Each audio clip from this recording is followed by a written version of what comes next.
Good morning, students. As we are doing exercise 5.1 of continuity and we have done questions up to question number 18. So let us move ahead and do some more questions today. This is 19th question. Show that the function defined by gx equal x minus greatest integer x is discontinuous at all integral point where this is greatest integer x denotes the greatest integer less than or equal to x. हमें prove करना है कि ये जो function gx है ये सभी integral points पर डिसकंटिन्यूअस होगा. तो यहाँ पर क्योंकि ग्रेटेस्ट इंटीजर फंक्शन इन्वॉल्व है तो पहले इसको समझते हैं. What is this? It is defined as the greatest integer less than और इक्वल टू x. अगर ये इंटीग्रल x की वैल्यू इंटीग्रल है तो इस ग्रेटेस्ट इंटीजर फंक्शन की वैल्यू वो इंटीजर ही होगा. Suppose it is greatest integer function 5 तो इसकी वैल्यू 5 आएगी, 6 आएगी, -4 तो -4 ही आएगी. लेकिन अगर x की वैल्यू सपोज आपकी है 1.5, then we have to write the greatest integer which is less than x. तो 1.5 से नीचे जितने भी इंटीजर्स हैं among them one is the greatest. So if you have greatest integer function 1.5 then its value will be 1.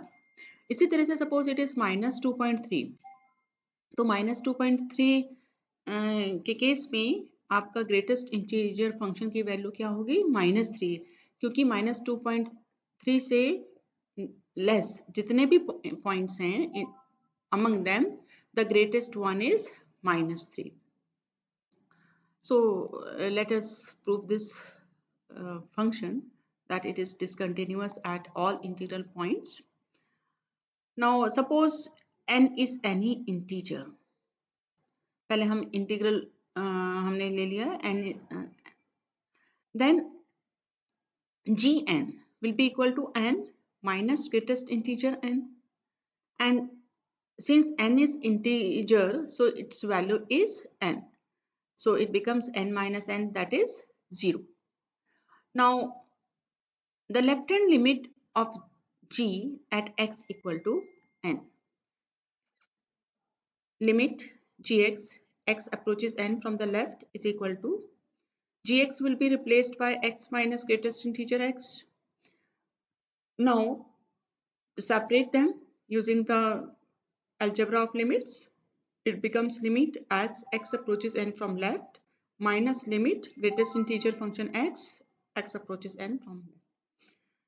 x की limit ये polynomial है तो limit of x as x approaches n is equal to n, और क्योंकि हम left hand limit निकाल रहे हैं तो यहाँ पर जब n इंटीजर है तो इसमें जब आप रिप्लेस इसकी लेफ्ट हैंड लिमिट निकालेंगे तो इसकी वैल्यू क्या होगी? n-1, क्योंकि आप लेफ्ट हैंड लिमिट निकाल रहे हैं. आप सपोज ये x अप्रोचेस 2 फ्रॉम लेफ्ट होता तो इसका मतलब 2 माइनस h, 2 से छोटा x की वैल्यू क्या होगी? 2 से छोटा. इसी तरह से 2 से छोटी मीन्स -2 से छोटा मीन्स 1.9 भी हो सकता है, 1.95. तो उस केस में इंटीग्रल वैल्यू क्या, ग्रेटेस्ट इंटीजर फंक्शन की वैल्यू क्या होगी? 1. इसी तरह से यहाँ पर इसको रिप्लेस करेंगे, जब आप लेफ्ट हैंड लिमिट निकालेंगे तो इसकी वैल्यू क्या आ जाएगी? n-1. तो सिंप्लीफिकेशन के बाद you will get 1. Now find the right hand limit. The right hand limit of g at x equal to n will be limit x approaches n from right x minus greatest integer x. तो जब आप x की limit निकालेंगे तो वो तो polynomial है इसलिए इसको n से रिप्लेस करेंगे, और जब हम राइट हैंड लिमिट जैसे 1 x की जगह आपने रखा n प्लस h है ना, right hand limit means n plus h, उसकी जब आप ग्रेटेस्ट इंटीजर फंक्शन की वैल्यू निकालेंगे n प्लस h की, then it will be n. उससे छोटा इंटीजर क्या होगा? n. So it will be replaced by n. So n minus n becomes 0. तो यहाँ हम देख रहे हैं कि लेफ्ट हैंड लिमिट और राइट हैंड लिमिट फंक्शन की इक्वल नहीं है n पर, और n क्या था, इंटीजर था, तो इसका मतलब लिमिट ही एग्जिस्ट नहीं करती, और जब लिमिट एग्जिस्ट नहीं करती इसका मतलब फंक्शन continuous नहीं है at x equal to n. So and n is any general integral integer, so we can say that g is discontinuous at all integral points. Another one, discuss the continuity of fx equal to sin x plus cos x. As we know that sum of two continuous functions is also continuous. So if and we know that sin x is continuous, cos x is continuous function, so their sum will also be continuous. Now let us prove this that sin x is continuous function. Suppose c is any real number, then limit then value of this function g f at c will be suppose this is g function and this is h function. So gc will be sin c.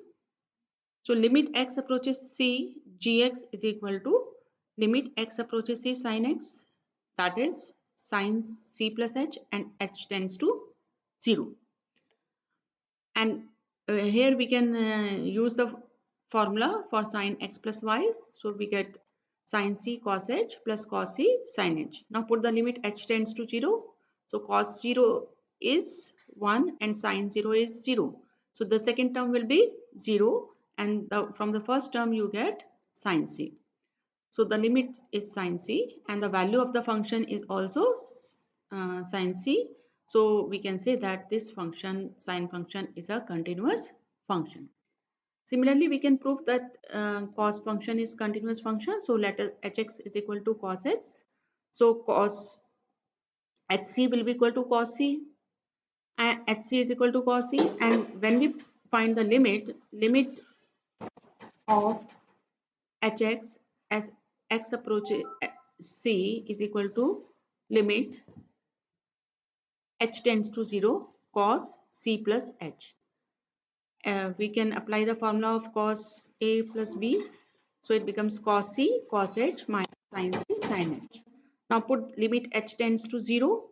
When h is 0, cos 0 is 1 and this sin 0 is 0. So we are left with only cos c. So the limit of the function is equal to the value of the function at c. So we can say that this h function is a continuous function.